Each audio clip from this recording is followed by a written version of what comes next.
Kita bahas masih seputar membentuk kepribadian yang syahsiyah salimah. Bagaimana kita memiliki kepribadian yang sehat. Sudah saya sampaikan kepada Anda beberapa poin, ya. Pertama, dulu saya bahas tentang apa? Oh, yang terakhir, jujur dulu. Yang pertama dulu apa, Bu? Nah, kalau ditanya suka jadi emosi sayanya. Gini, yang terakhir, ya. Karena kalau ditanya yang pertama langsung Pak Belit tinggal dicatat. Mana gitu ya. Oke. Terakhir itu sebelum saya umroh membahas ciri-ciri kepribadian yang sehat. Syahsiyah salimah itu bagaimana cirinya? Terakhir kita membahas menjadi pembelajar yang gigih. Jadi dia itu orangnya selalu belajar, tidak ada istilah berhenti untuk belajar. Dan memang kemuliaan manusia itu oleh Allah diberikan karena manusia sebenarnya bisa belajar, ya. Kenapa kita bisa membuat pesawat yang di dalamnya ada fitness center? Ya. Anda kira yang namanya fitness center selalu di hotel? Sekarang mah di pesawat juga A380 itu ada fitness centernya. Jadi kalau kita ke Eropa 14 jam, kan duduk aja capek, datanglah ke fitness center. Ada treadmill, ada sepeda statis gitu ya. Hanya yang belum ada teh kolam renang. Hari kolam renang kan baru ada di kapal pesiar ya gitu. Kalau kapal pesiar kan ada yang lebih mewah dari hotel bintang 5. Kalau kapal pesiar ya. Nah kalau pesawat sekarang ada yang bisa muat 800 orang, A380 itu bisa jadi cuma 400 orang karena memang didesain di bagian atas itu untuk keperluan publik. Misalnya ada, maaf ya, ada namanya juga lah orang kafirnya, ada diskotik gitu, ada apalagi fitness center, yang tidak ada itu musola. Nah, gitu. Atau mungkin boleh jadi satu saat bisa musola. Nah, kenapa bisa begitu? Karena Allah memberikan kepada kita kemampuan untuk belajar. Dan manusia itu belajarnya kumulatif. Tahu kumulatif? Kumulatif itu, apakah pesawat langsung ditemukan secanggih sekarang? Kumulatif, mula-mula kapal capung. Bruk. Bruk, gitu kan. Terus makin berkembang sampai pesawat itu take off dan landing gak kerasa. Gitu. Itu pesawat yang besar gitu, take off-nya gak kerasa. Jujur udah di luhur deh. Jujur di bawah aja gitu. Ada sih krek dikit, tapi maksudnya untuk gubuk gitu. Tapi emang sih bagi yang belum naik pesawat mah gak kebayang gitu. Jadi bukan ngaledek kan. Jujur ayah kan yang belum. Jujur ada, nggak usah marah begitu, biasa ya. Kereta api apa langsung ditemukan secanggih seperti Shinkansen di Jepang? Enggak. Mula-mula kereta api jus turun teh mareh. Jadi si penumpang teh begitu turun, ya teh haridung hidung teh. Kan jus kan gitu kan? Nah, tapi sekarang kita bisa naik kereta ya 1000 km itu. Pokoknya saya senang tuh kalau di Jepang tuh enak. 1000 km saya bisa ceramah di 4 tempat tanpa capek. Mula-mula pagi di Tokyo saya ceramah, naik Shinkansen kan. Gitu. Udah gitu teh turun lagi, dan itu presisi waktunya itu detik gitu. Misalnya saya harus keluar, tinggal lihat aja di tiketnya. Saya turun misalnya jam 10, 12 menit lewat 5 detik, bener. Ya, saya tidak perlu nanya ini nyampe mana. Kan ada jam tuh. Udah aja, kan bahasa Jepang saya nggak ngerti. Ya, Ari ngerti mah itu adalah nggak enak, bisa semua mah nggak enak. Jadi nah, kalau serba bisa semua mah nggak enak atuh. Ada yang harus kita nggak ngerti gitu kan. Nah, udah aja langsung. Udah. Saya mah keluar deh pasti itu benar. Di luar tuh sudah ada yang jemput. Saya ceramah lagi di universitas apa gitu, masuk lagi itu. Terakhir saya di Hiroshima, universitas di situ, di Hiroshima. Kebayang nggak dari Tokyo ke Hiroshima itu 1000 km. Saya dari pagi sampai sore saya nginep di Hiroshima. Nggak capek karena memang luar biasa kereta apinya. Tapi Anda tahu itu tidak langsung begitu. Itulah yang namanya ilmu tuh kumulatif. Terus ya kan gitu. Nih yang di tangan saya ada iPad. Nanti iPad ini nggak kayak begini, seperti kertas. Jadi kayak kertas aja nanti. Ya mungkin apakah keumuran atau tidak, diperkirakan 5 tahun lagi nanti iPad itu bukan kayak gini, ya. Jadi biarin sekarang nggak punya iPad juga, nanti langsung aja yang pakai kertas. Ya bisi gitu. Aduh saya mah belum punya. Nggak apa-apa. Nanti Allah akan ngasih uang justru ketika iPad itu sudah modern banget gitu. Nah itu yang saya katakan husnuzon. Duh saya mah belum punya iPad gitu. Nggak apa-apa. Nanti saya mah punya uangnya setelah ada iPad yang model kertas gitu. Set, langsung aja pijit gini. Teng, langsung muncul. Nggak usah tebal-tebal begini. Makanya kan iklannya juga dilipat-lipat, ibu-ibu sudah tua gitu, masukin ke tas. Jadi nanti dibuka itu adalah digital semuanya. Tapi nggak mungkin ujung gini, semuanya juga kumulatif. Makanya orang yang syakhsiyah salimah itu dia pembelajar. Kita itu semua harus jadi pembelajar lah, belajar gitu, ya. Nah, sekarang yang ingin saya bahas, bagaimana caranya supaya kita memiliki syakhsiyah salimah? Cara, kalau kemarin kan ciri. Kemarin tuh ciri syakhsiyah salimah, ya. Sekarang cara.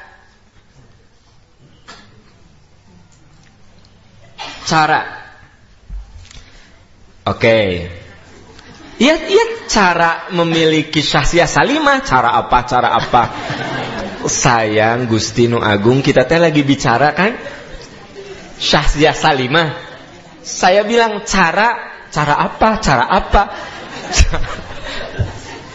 Cara mendapat, cara meraih syakhsiyah salimah. Kudu detil wae atuh gitu. Cara meraih syakhsiyah salimah. Kan karena kita lagi bicara syakhsiyah salimah, nggak mungkin cara membersihkan air, kan nggak mungkin. Maka pasti berkaitan dengan cara meraih syakhsiyah. Kan kemarin saya bahas 11 ciri, ya nggak? Nah, sekarang caranya gimana? Cara mendapat, cara meraih syakhsiyah salimah itu gimana caranya? Gitu, ya. Sebenarnya caranya sebagian yakin sudah kita semua laksanakan. Tapi walaupun sudah kita semua laksanakan, sebagiannya sudah dilaksanakan, untuk sebuah sistematika saya sebutkan, ya, gini. Sebelum saya sebutkan poinnya, saya ingin bicara dulu yang namanya manusia itu kan makhluk yang selalu ada di antara dua kutub. Kita ini, saya dan Anda semua, ya, kita selalu ada di dua kutub. Kutub pemalas dan rajin. Ngerasa nggak gitu? Ada saat rajin, ada saat aduh meni malas. Mau ke KI teh males pisannya, kabayang gitu. Cangkel jaba langganan tukang buras nggak ada. Da cenah keur ngalahirkeun. Kita lapar gitu. Ada saat malas, tapi ada saat semangat rajin. Anda ngerasa gitu? Ada saat nih ibu ke suami itu kangen gitu, si ayah lagi apa ya gitu. Tapi ada saat datang geus datang deui eta jelema. Ngerasa Bu? Enggak? Sok suci. Kalau dengan saya nggak usah sok suci, biasa-biasa saja. Iya gitu. Nah, Bapak gimana Pak? Ngerasa Pak? Tuh gitu. Nah itu, nah ini yang saya suka dari bapak-bapak. Jadi mereka mah nggak jaim kayak Anda lah, gitu, kayak ibu-ibu, gitu. Jadi hidup mah begitu. Ada saat kita mau tahajud meni. Pernah nggak Anda gini, mau tidur aja ingin segera nanti bangun gitu loh. Ya susah sih kalau orang yang lemah iman mah. Gini cenah, masa sih cenah gitu kan? Ini Anda mau tidur nih, ya. Anda mau tidur aja merasakan pengen cepet-cepet nanti jam 3. Ya. Seperti orang yang misalnya, ingat aja dulu saya pertama kali piknik ke kebun binatang tahun 72 SD kelas hiji atuh. Kebun binatang juga masih alami gitu. Kata ibu guru teh, besok kita ke kebun binatang, malam nanti susah tidur. Kebayang, aduh monyetna kumaha, ularna kumaha. Terus cenah kata ibu guru teh, engke urang naik mobil kol, wah gitu. Jadi pengen besok aja gitu. Ya Anda mungkin anak orang kaya jadi tidak merasakan itu, kan gitu. Tapi yang paling hebat sampai sekarang kalau bapak ibu merasakan ada saat dimana mau tidur, pingin segera subuh karena ingin tahajud. Wah itu udah top. Berarti Anda lagi deket banget sama Allah, ya, lagi deket. Tapi ada saat ya gitu mau tidur teh wegah tahajud. Tahu wegah? Aduh males tahajud hoream. Itu yang namanya manusia, saya katakan selalu ada di antara dua kutub. Ya. Ada saat datang ke sini teh nyatet segala yang diomongin teh dicatat. Nggak ngerti juga dicatat. Pas di rumah teh kata suami teh, "Mah ini maksudnya apa?" "Apa ya?" "Ari kamu atuh ku kamu teh kalau dicatat." "Nya biarin dah hayang atuh." Nah, bari betul nggak ngerti. Nah, tapi ada saat Bu males ya gitu. Lihat orang nyatet teh asa pusing gitu. Anda nyadar kita hidup selalu di antara dua kutub itu ya? Ada di antara dua kutub itu. Nah, Allah Maha tahu bahwa manusia itu jiwanya itu fluktuatif. Ya, Allah yang menciptakan, Allah Maha tahu kualitas jiwa kita tuh naik turun. Nah, makanya Allah memberikan kepada kita stabilisator, stabilizer ya, bukan stabilisator. Ya tapi terserahlah ekstabilisator, ekstabilizer boleh. Kalau di rumah ibu bapak tegangannya suka naik turun, ya, itu sebaiknya untuk alat-alat elektronik seperti komputer, TV itu ada stabilizer. Stabilizer itu supaya tekanan arus yang masuk ke elektronik kita itu stabil. Jadi kulkas nggak cepat rusak, ya, handphone TV nggak cepat rusak, gitu. Kenapa ada stabilizer? Karena si tekanan tadi terlalu naik turun. Allah Maha tahu kita itu makhluk yang mengalami naik turun. Makanya Allah ngasih stabilizer. Gitu. Jadi poin pertama untuk cara meraih syakhsiyah salimah, yang pertama adalah stabilizer. Bukan. Saya belum nyebutin langsung pertama stabilizer. Ya. Salat yang khusyuk. Salat yang khusyuk adalah stabilizer untuk jiwa yang fluktuatif. Salat yang khusyuk sebagai stabilizer untuk jiwa yang fluktuatif. Ya.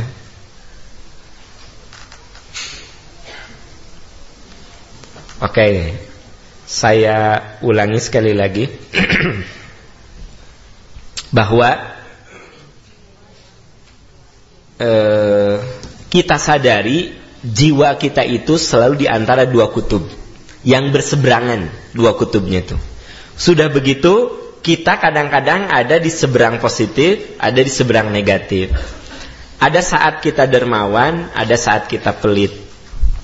Ada saat kita punya jiwa maaf, ada saat kita punya jiwa dendam. Ada saat kita bersemangat, tapi ada saat kita malas. Allah tuh tahu persis jiwa kita seperti itu. Dan kita semua merasakan itu kan? Nah, maka Allah ngasih ke kita itu stabilizer. Stabilizer itu untuk supaya fluktuasi jiwa kita itu ditenangkan. Maka Anda perlu tahu, sholat khusyuk itu stabilizer untuk jiwa kita.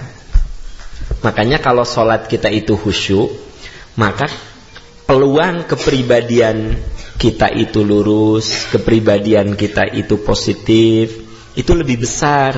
Karena goncangan jiwa, fluktuasi jiwa itu selalu diberi stabilizer gitu. Kalaupun kita malas, tidak terlalu malas. Kalaupun kita pelit, tidak terlalu pelit. Kalaupun kita pendendam, jangan sampai terlalu pendendam. Nah, menurut Anda, iman itu turun, sehat apa tidak sehat? Saya ulangi lagi pertanyaannya, takut nggak jelas. Menurut Anda, kalau iman itu turun, sehat apa tidak sehat?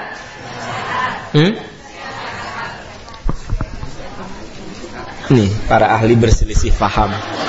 Jadi memang kalau bicara di depan orang yang udah advance tuh begitu. Jadi selalu terjadi perbedaan perspektif dan analisis. Maklum dah, teori-teori yang dikuasainya udah begitu banyak. Kan enaknya kalau ngajar di postdoktoral tuh begini. Kan gitu. Ini kan kalau kuliah mah ini tuh postdoktoral. Gitu. Jadi ibu bapak, kalau saya tanya sama Anda, iman itu kalau turun baik apa buruk?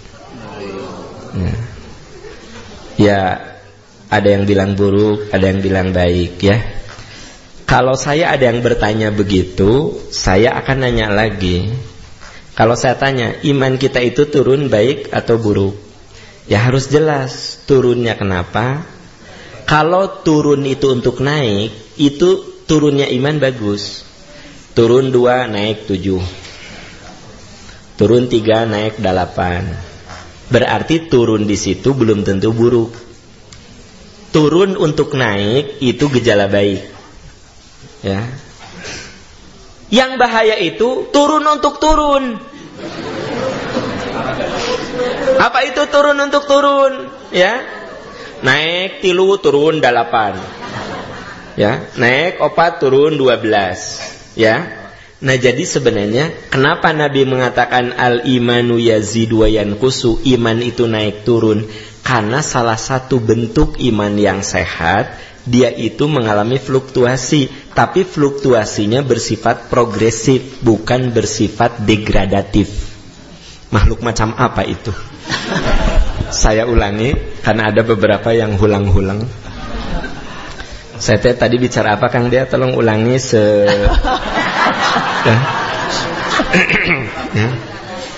ya. Jadi iman itu, kenapa Rasul mengatakan iman itu adalah naik turun? Karena ciri iman yang sehat, dia juga mengalami penurunan, tapi penurunan untuk mengalami progresivitas. Jadi penurunan yang kemudian diakhiri dengan progresivitas. Turun 2 naik 7, turun 3. Bu, maaf ya, dalam rumah tangga kenapa suka ada berantem? Kenapa suka ada cekcok? Biasanya dalam rumah tangga tuh tadinya cekcok sama istri apa sama suami, tapi setelah itu tuh saling minta maaf, jadi tambahnya gitu. Ya. Nah, bapak-bapak hulang-hulang begitu. Cek bapak tuh boro-boro orang mah tambah. Boro tambahnya boro-boro. Jadi gini ada ya, maaf ya Pak Bu ya, kalau suami istri sama sekali nggak pernah berantem, damai aja, itu sebenarnya nggak bagus juga, nggak bagus Maaf ya, kalau saya nih yang bagus itu ada berantem, ada diem-diem, tapi nanti saling minta maaf, tambah sayang. Berantem dari saling minta maaf, tambah sayang. Berantem, cerai, nah itu yang jelek. Berantem, cerai aja gitu. Nah jangan. Jadi berantem. Misalnya kita beda paham sama istri, mama tuh gimana? Iya ayah sih, jadi diam-diam gitu. Di pagi sampai ke sore diam-diam. Tapi kemudian satu sama lain saling introspeksi diri, minta maaf, ya. Udah gitu teh, mah jalan-jalan yuk. Ketika jalan-jalan teh happy gitu, karena diawali tadinya berantem. Itu namanya fluktuasi yang progresif. Jadi kadang naik, kadang ada berantem, ada diam-diam, ada damai, tapi berantem untuk kebaikan. Bu gini, kalau ibu punya anak, sering berantem tuh anak, jangan khawatir. Percaya ke saya, jangan khawatir. Anak yang ketika kecil, adik kakak yang ketika kecil sering berantem, udah gede suka lebihnya satu sama lain. Ya, terpercaya. Antuk orang mau dipek ayeuna musuh, kan? Nah itu mah Anda mah selalu jadi pengecualian wae. Ya. Anda malah kasus khusus yang tidak masuk dalam wilayah ilmu. Nah, jadi Anda mah waktu saya cerita gitu teh, tapi orang mau dipek ayeuna lah. Aku mah sampai sekarang ya berantem terus. Gini, ternyata kalau anak kita suka berantem gitu ya, karena namanya juga anak-anak, ya nggak usah terlalu khawatir. Katanya anak-anak yang dari kecilnya, adik kakak maksudnya, berantem gitu, itu kalau sudah gede, mereka sudah pada berkeluarga, itu hubungannya akan lebih kuat daripada anak yang dari kecil tuh damai aja gitu. Ya boleh Anda, kalau Anda tidak merasakan itu, Anda adalah pengecualian. Kan Anda mah selalu keluar dari wilayah ilmu. Matak ikut KII juga, matak ikut MPI juga kan suka keluar dari wilayah ilmu, ya kan? Nah, jadi ya itu sebabnya kalau anak kita berantem, kadang-kadang kita tidak perlu ikut campur. Biar mereka menyelesaikan. Si AA sih, iya kamunya. Biarin, selama belum pada ngambil pisaunya. Mantep. Wah, pantau. Paling udah damai, ya Allah, kalian teh berantem aja, cuma gitu. Tapi kalau ibu berpihak ke salah satu, udah atuh A, kan AA anak paling gede. Iya ada si mama mah selalu teteh lagi. Gitu. Akhirnya apa? Merasa si adik dimenangkan. Udah gini. Ibu ngomongnya umum, udah AA teteh berantem aja, Gusti ya Allah, ya tos, kene antep sina damai sendiri. Ibu jangan turun. Aduh, aku udah minta maaf ke teteh. Itu mah kita jadi terlibat di dalamnya. Akhirnya tiluannya gelut ibu nak. Apa gitu? Kan aya nu misah jadi gelut atuh. Di terminal mah. Misah, kata unggul deui. Wah, akhirnya tiluan nu gelut teh. Kan gitu. Jadi mau misah. Orang yang misah tuh kepukul, marah dia. Pukul, akhirnya 3 orang berantem. Jadi Bapak Ibu, balik ke yang tadi, saya lagi bicara apa?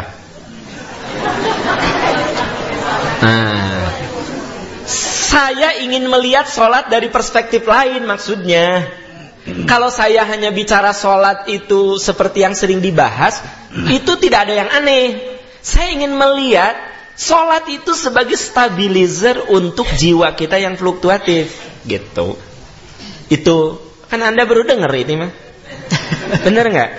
Iya, matak tadi teh langsung ya hulang stabilizer dapat sagi tempatnya teh persegi warna merah, ya kan gitu. Keumumannya. Jadi gini. Sholat itu ya, jadi saya ingin bicara sholat dari perspektif lain. Kalau saya bicara sholat tentang cara sholat khusyuk, menghadap kiblat, itu mah sudah semua kita tahu dan sudah saya bahas ya. Bagi yang belum mengerti juga baca aja Sudah Benarkah Sholatku ya, yang ditulis oleh saudara Amiruddin itu ya gitu. Jadi kalau belum punya buku itu tapi rajin ke MPI, itu perlu diragukan ke MPI-nya Jadi sudah benarkah sholatku itu kalau boleh saya katakan buku wajib bagi jemaah MPI supaya sholatnya benar. Rajin ke MPI, takbir. Aduh, orang lain tuh menit tersinggung. Kan ada yang takbirnya begini ya. Allah. Yang sebelah teh Allah. Yakin itu belum baca buku sudah benarkah sholatku. Kan di buku itu dikatakan oleh saudara Amiruddin bahwa takbir itu harus sejajar bahu. Ya sejajar ini bahu ya. Benar. Anda nggak boleh keluar karena itu bukan wilayah Anda. Allah, ini ulah batur ya, nampilin batur ya. Allah. Mentang-mentang itu kan mertua pameget, Allahu Akbar. Gitu. Keheul kan? Nyuruh wae salat, Allahu Akbar. Punten Bapak punten. Padahal mah yang nampilin. Gitu kan? Nah. Tak langsung Anda mah jadi ide. Ini bapak-bapak langsung, oh my god, ide bagus. Tiba saya tah yang lampiling mertua. Jamaah. Ayo bapak kapal hadiah kau. Selesai salam teh, bapak punten. Wah. Dengar ya, saya rada khawatir nih bapak-bapak itu jadi ide nih. Nah, balik ke yang tadi. Jadi kalau gerakan sholat, isi sholat itu yang pertama kali dihisab, itu mah udah biasa kan? Saya ingin katakan satu aspek yang boleh jadi jarang dibahas. Sholat itu dia kalau dalam mesin sebuah stabilizer supaya fluktuasi jiwa kita lebih tenang. Dari mana saya bisa mengatakan bahwa sholat itu stabilizer? Ya tentu dari hadis-hadis Rasul yang saya ramu dalam sebuah analisis. Anda pernah dengar nggak katanya kalau kamu marah Rasul mengatakan harus gimana? Ya berwudu. Tapi sebelum wudu sebenarnya baca ta'awudz ya. A'udzubillahi minasyaitonirrajim. Masih marah juga berwudu. Sudah berwudu masih marah juga. Nah, sholat itu stabilizer untuk fluktuasi emosi kita. Makanya sampai sekarang belum pernah terceritakan ada orang yang sholat marah-marah. Allahu Akbar. kan kerkehel kamantu wudu Allahu Akbar. Wajah wajah. Mana nih? Iya karena wudu iya karena stain. Ya kan? Enggak ada kan? Assalamualaikum, assalamualaikum. Butong seserian. Saya ingin menunjukkan Anda, mungkin nanya, kamu bilang sholat itu stabilizer dari mana? Dari itu. Rasul mengatakan kalau kamu marah wudu, kalau udah wudu kamu masih marah sholat, maka kemarahanmu akan reda. Distabilizerkan. Ini tegangan listrik tuh kacau. Bikin stabilizer yang bagus, langsung stabil. Itu pengaruh ke televisi semua jadi stabil. Jadi sholat itu stabilizer, gitu. Anda gelisah, ya. Anda jadi orang yang pelit. Sekali-kali dermawan tapi lebih sering pelitnya. Maka sholat. Ada ayatnya, innal insana khuliqa halu'a. Manusia itu diciptakan keluh kesah. Kalau keluh kesah stabil tidak? Nah. Idza massahu syarru jazua. Kalau ditimpa sesuatu yang menyulitkan dia putus asa. Nah, ngedrop dia. Wa idza massahul khairu manua. Kalau diberi satu kenikmatan dia lupa diri, pelit, ya, tidak dermawan. Illal musallin, kecuali orang-orang yang jiwanya diberi stabilisasi dengan sholat, kecuali orang-orang yang sholat. Jadi Anda lihat, sholat itu stabilizer. Ada yang tahu ayat yang tadi saya baca di surat apa? Tolong bantu saya. Lupa suratnya dan ayatnya. Cari aja dari Al-Fatihah sampai Qul a'udzu birabbin nas. Innal insana khuliqa halu'a. Idza massahu syarru jazua wa idza massahul khairu manu'a illal musallin. Manusia itu diciptakan keluh kesah. Kalau ditimpa sesuatu yang sulit, dia putus asa. Kalau ditimpa sesuatu yang menyenangkan, dia lupa diri. Kecuali, kalau nggak salah Asy-Syu'ara itu. Al-Ma'arij, ayat berapa teh? Sampai dengan? Surat Al-Ma'arij surat keberapa? Oke, buka surat 70. Jadi sebenarnya saya lupa itu sengaja supaya Anda mencari. Ya Allah. Ya, coba surat 70 surat Al-Ma'arij ya. Ayat 19. Nah, betul teh. Terima kasih, jazakumullah khairan. Jadi saya nggak penasaran ngajar di sini udah tahunan. Ya. Begitu saya lupa Anda mengingatkan, gitu ya. Nanti mah mau pura-pura lupa ya, gitu. Ini supaya Anda juga nyari lagi. Innal insana khuliqa halu'a. Sesungguhnya manusia diciptakan keluh kesah. Ya, dikasih hujan, hujan deui. Dikasih panas, Gusti ya Allah iraha atuh hujan ya. Kan gitu. Idza masahu syarru jazua. Kalau ditimpa kesusahan dia putus asa. Keluh kesah. Wa idza masahul khairu manua. Apabila dia dapat kebaikan dia kikir. Dia kikir itu kan lupa diri, seolah-olah kesuksesan kebaikan itu karena kehebatan dirinya, padahal itu karunia Allah. Illal musallin, kecuali orang-orang yang mengerjakan. Berarti Anda lihat sholat sebagai apa? Stabilizer, ya, rada gaya atau stabilizer. Seperti blazer. Blazer, stabilizer. Alladzina hum ala salatihim daimun. Orang yang mengerjakan salatnya itu daimun, konsisten. Nah, jadi rekan-rekan, salat itu menjadi stabilizer pada saat salat itu dilakukan secara konsisten, ya. Mirip obat. Maaf, ada orang yang hidupnya tergantung pada obat. Orang yang darah tinggi itu sebenarnya dia tergantung pada obat sampai akhir hayat. Yang darah tinggi, jadi dengar ini ya, yang darah tinggi mah nggak boleh gini, minum obat, ya, udah gitu teh, di tensi teh, normal, kan obat nanti 2 misalnya, pagi 1, malam 1, sore di tensi itu normal, udahlah nggak minum obat, kan nggak boleh gitu, harus daimun, konsisten, pagi minum obat, malam minum obat, pagi minum obat, mau apa? Walaupun sudah stabil lagi kan harus begitu, itu orang yang darah tinggi gitu, seperti itu. Jadi baru itu obat ada pengaruh ketika daimun, konsisten.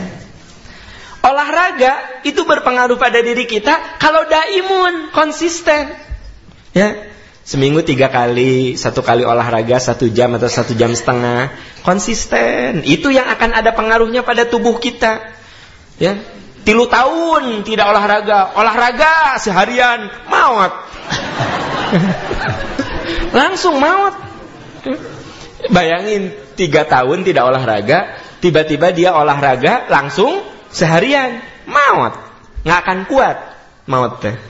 Kenapa? Tidak ada imun, ya. Jadi yang namanya hidup itu harus ada konsistensi. Jadi obat, ya, itu ada yang harus daimun, gitu. Obat darah tinggi itu daimun.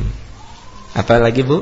Yang punya ketergantungan obat di sini, jantung, daimun, diabetes, ya gitu.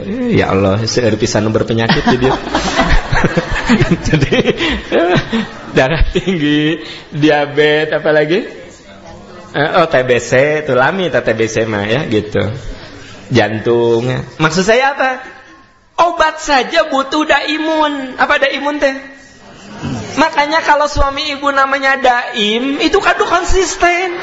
Karena teh sahana mina padaim, tapi tidak konsisten.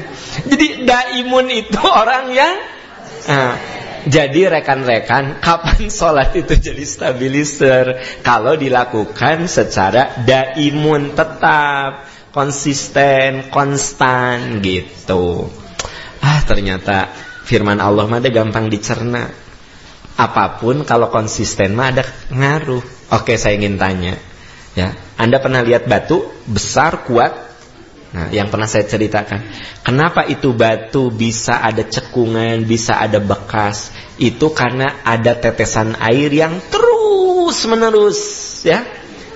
Bisa puluhan ratusan tahun itu batu cadas yang segitu kerasnya bisa berlubang. Bisa berlubang. Itu yang menyebabkan berlubang sekalipun oleh tetesan air. Apa arti tetesan air? Sepertinya tidak ada maknanya. Tapi coba daimun, konsisten terus berbekas. Ini kabar gembira bagi yang ikut ngaji nggak bisa-bisa. Daimun, konsisten. Gitu. Serius ini kabar gembira. Dah cenah Pak Am samanya itu ngaos KMPI Pak Amnya sejak ada gitu tahun 88. Pak Am ge masih iyalah masih lucu-lucunya gitu. Gitu. Ya yang bilang gitu. Nya tuh bayangkan cenah 12 tahun lalu ya. Tapi dah cenah saya mah kieu we Pak Am. Lupa Am disampaikan tadi dicatat tapi sok hilap wae. Enggak apa-apa. Itu seperti air yang kena tetes, seperti batu yang kena tetesan klap, terus aja gitu. Salat itu bisa jadi stabilizer kalau daimun, konsisten. Makanya ya baca Quran yang konsisten dengan yang banyak, bagusan yang konsisten. Ada orang yang baca Quran itu Ramadan tamat 30 juz, hanya Ramadan saja. Di luar Ramadan mah enggak. Teteh ngaos atuh udah Ramadan 2 kali tamat. Yang bagus adalah habis sholat maghrib 5 ayat. Anda sempatnya cuma habis sholat maghrib, sok lakukan. Itu jauh lebih top. Karena daimun terus tetes begitu ya. Daripada Ramadan 30 juz tapi tidak pernah baca lagi ya. Nah, yang bagus adalah yang lain. Nah, di sini dikatakan alladzina hum ala salatihim daimun. Walladzina fi amwalihim haqqum ma'lum. Orang yang dalam hartanya ada bagian yang disiapkan lisaili wal mahrum, bagi orang yang meminta dan orang yang tidak punya apa-apa. Oke, jadi rekan-rekan sekalian, yang jadi sorotan kita ternyata kepribadian kita itu bisa sehat, bisa salim, bisa lurus dengan sholat yang konsisten. Ya tentu kita tahu sholat itu ada sholat wajib, ada sholat sunnah. Sholat sunnah pun yang harus kita ikhtiarkan konsisten, istiqomah. Makanya ada hadis yang mengatakan inna ahabbal a'mal ilallahi adwamuha wa in qalla. Kata Rasul, sesungguhnya amal yang paling Allah suka yang konsisten sekalipun sedikit ya. Jadi amal yang Allah suka itu yang konsisten sekalipun sedikit ya. Menurut Anda tahajud harus 11 rakaat selalu? Tidak. Kalau bisanya cuma 2 rakaat nggak apa-apa. Sekarang subuh 4:30 misalnya ya, jam 4:15 Anda baru bangun, wudu, lumayan 2 rakaat. 2 rakaat. Maksudnya besoknya 2 rakaat, besoknya 2 rakaat gitu. Itu jauh lebih bagus daripada tahajud sekali jam 2. Nah, tahajud ya 11 rakaat. Tapi subuh dijama dengan lohor. Tahajud sih tahajud, tapi subuh dijama dengan lohor. Lohornya dijama dengan asar. Sehingga asar itu 3 waktu, subuh, lohor, asar gitu. Jadi rekan-rekan sekalian, itu yang pertama ya. Yang kedua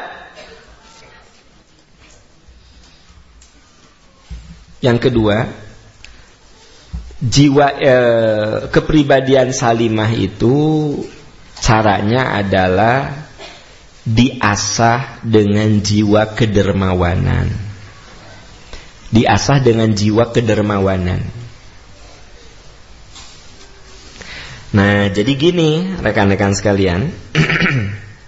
ya, ternyata kepribadian kita itu, nah balik ke yang pernah saya bahas di pertemuan awal. Masih ingat? Saya pernah menyampaikan bahwa menurut Kazuo Murakami, apa yang ada pada diri kita, gen yang ada pada diri kita itu sebenarnya bisa diasah, bisa ditidurkan yang buruknya dan bisa dibangunkan yang baiknya. Saya tadinya pelit, asah, ya. Saya belajar memberi. Nanti pada suatu saat sampai titik kalau saya tidak memberi, rasanya saya tidak nyaman. Gitu. Memang ini kita rasakan.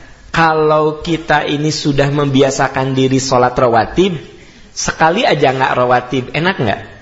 Nggak enak. Aduh, asa lebar gitu, ya. Asa sayang aja, gitu.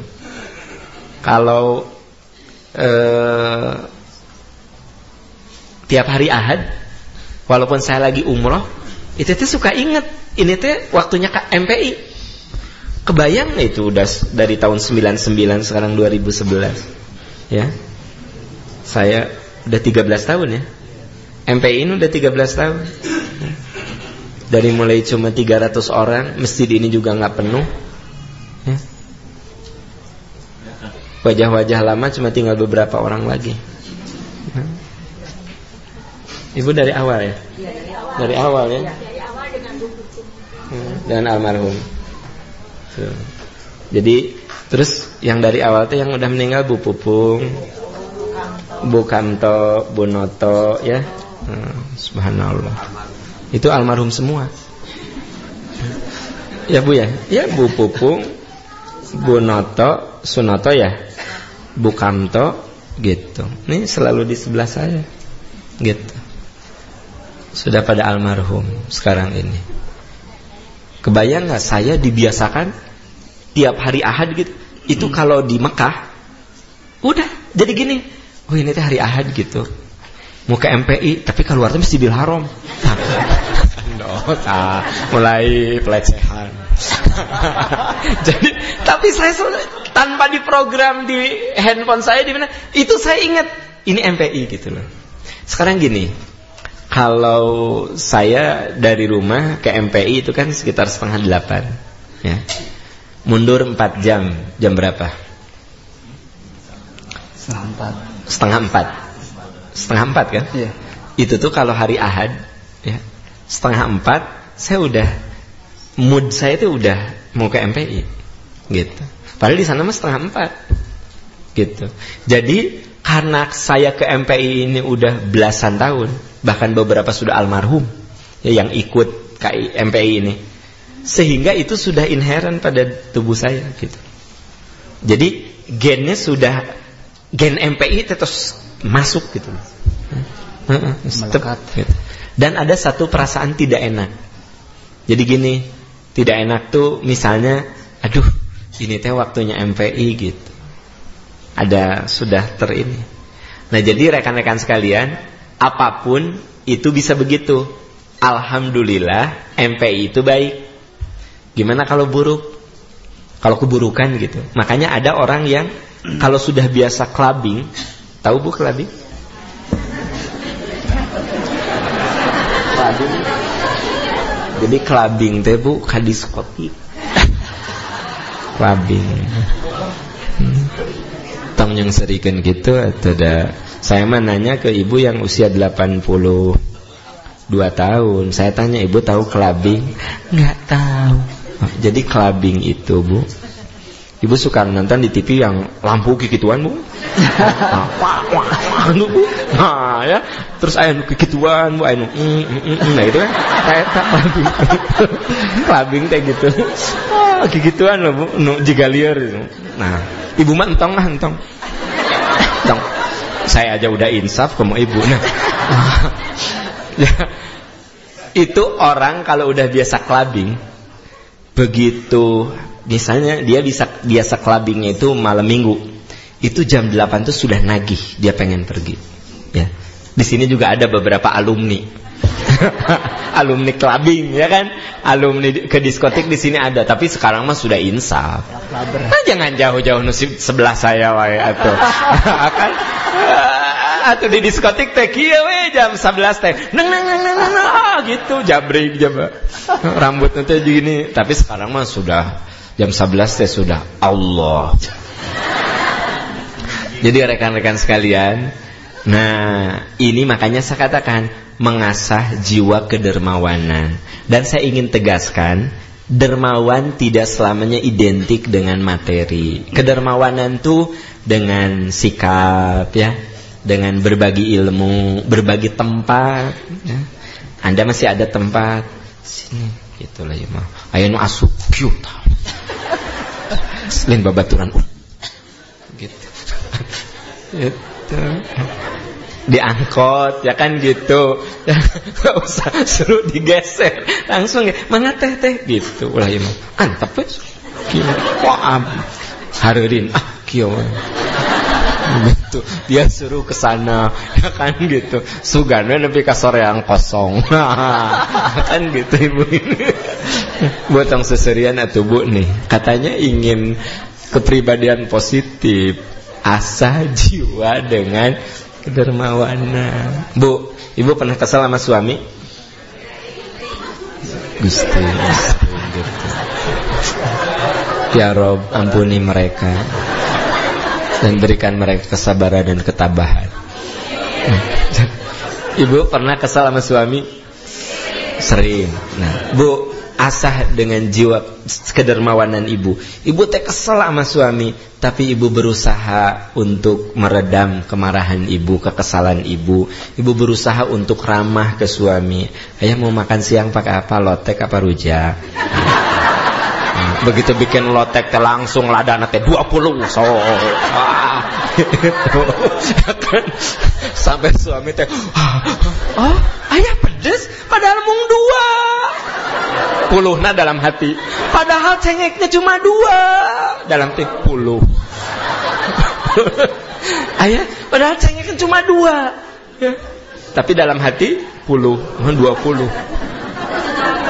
Nah, jadi asah dengan jiwa ayatnya masih yang tadi sayang. Ayatnya. Buka deui atuh. Dalam hari pindah teh langsung tutup. Tadi ya, walladzina fi amwalihim haqqul lisailin, haqqum ma'lum lisaili wal mahrum. Orang yang dalam hartanya ada bagian tertentu bagi orang miskin yang meminta dan orang yang tidak mempunyai apa-apa.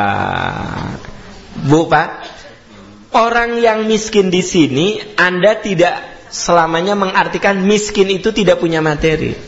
Miskin bisa bermakna tidak punya kekuasaan untuk melakukan sesuatu. Maaf, misalnya karena faktor usia ya, gitu. Mau naik angkotnya nggak bisa cepat. Itu kan dia miskin. Jadi miskin dengan aduh mau naik angkot teh, adik Kang Dea mah naik angkot tuh, naik angkot lagi jalan lagi luncat ya. Kan langsung ngagulantung. Nanti ingat Kang Dea, saya lihat beberapa kali.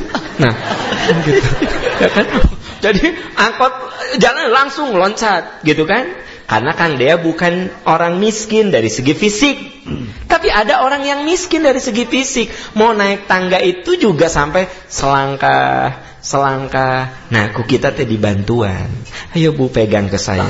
Ini mah dari jauh teh. Tinggal si ibu ragrag. Tinggal ragrag. Kan si ibu nanti mau naik nanti kan pelan-pelan gitu kan. Nah, kalau orang yang punya jiwanya bagus mah langsung Anda teh mendekat, langsung sini Bu pegang sama saya. Gitu. Ini mah dari jauh teh ya. Tinggal si ibu tinggali. Ragrag sok cek orang marah gerak sakit. Tuh kan bener. Nah. Yang saya ceritakan ngarang atau ada kenyataannya?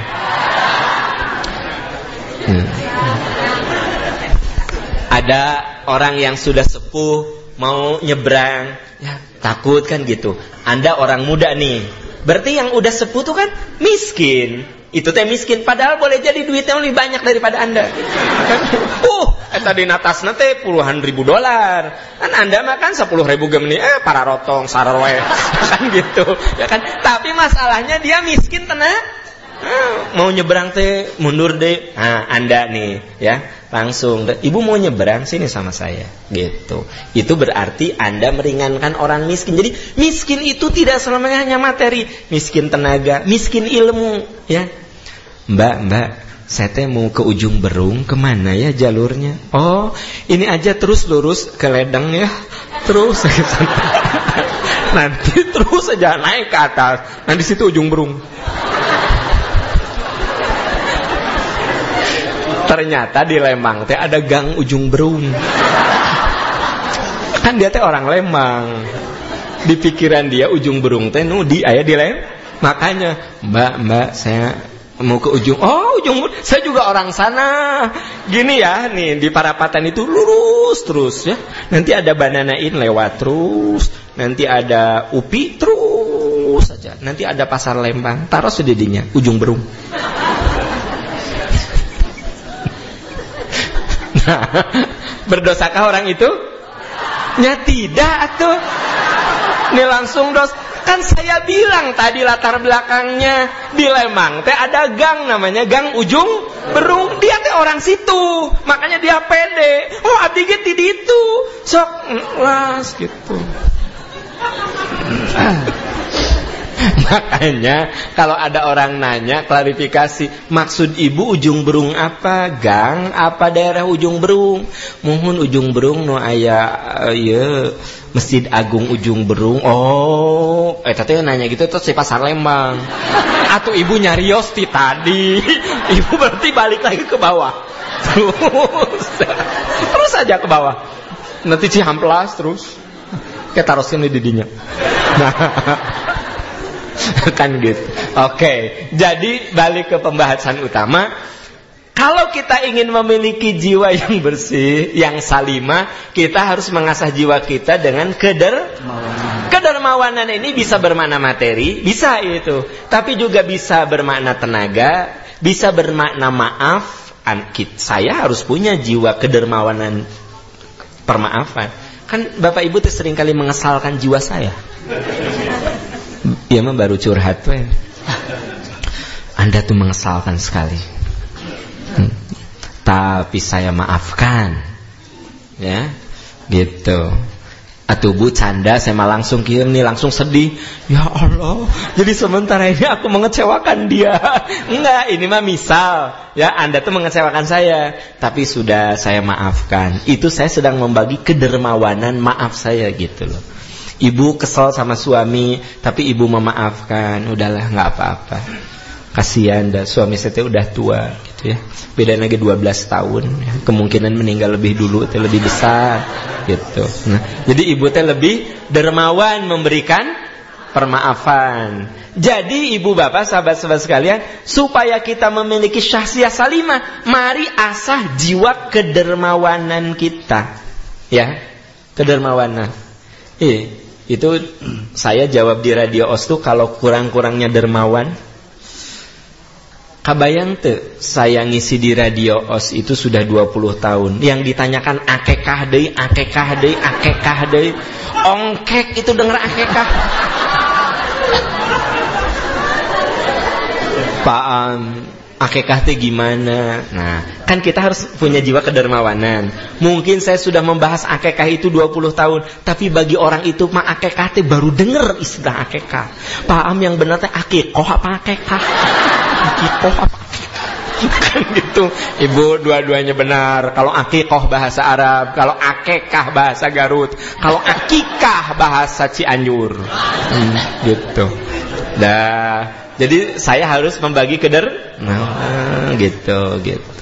Anda yang jadi guru itu kalau nggak punya kedermawanan, sok udah jelasin ke anak-anak. Gimana anak-anak mengerti? Enggak. Oh enggak. Dengerin ya, makanya dengerin. Jelaskan ibu tegus kesangan. Wah, kapur gitu CF8. Anak-anak, bagaimana yang ibu jelaskan mengerti? Enggak. Oh Oh enggak, dengerin lagi. Nah itu kedermawanan ya. Begitu ditanya anak-anak mengerti, enggak, goblok. Bodoh-bodoh ting. Langsung kabur si ibu nate. Mal ngajar deis ya. Berarti dia tidak punya jiwa kedermawanan. Berarti itu ibu tong seserian. Ibu juga kadang-kadang nggak dermawan ngajarin anak. Ayo nak, bodoh-bodoh ting mana? Gitu. Pernah kan ibu? Oh enggak, alhamdulillah ya kan. Kan ayah ibu-ibu nu ngajar anak nanti di Ciwitan budak teh. Gusti ya Allah. Ya. Cewer. Sampai anak teh beda. Nu kanan teh rada kanal. Di kelas ini pakai kelas genep atau cewer. Jadi ternyata yang kanan mah dia teh rada sasangaleun apa? Gitu. Itu berarti tidak punya jiwa. Pokoknya gini loh Pak Bu, intinya ya, bukan saya ingin ngasih contoh banyak teh supaya Anda mengartikan kedermawanan itu bukan hanya sekedar apa? Gitu, termasuk berbagi ilmu, berbagi pengalaman ya, gitu. Kita tuh dengan sabar menyampaikan, itu tuh kedermawanan, gitu ya. Ibu punya pembantu baru, sabar ngejelasin di taiyanya cara ini namanya apa? Bikin nasi teh gini, ajarin detil nih cara bikin ini gini. Itu tuh ibu teh ngajarin dengan kedermawanan, gitu. Ya. Yang keberapa tuh? Yang ketiga tentu akan dibahas minggu depan.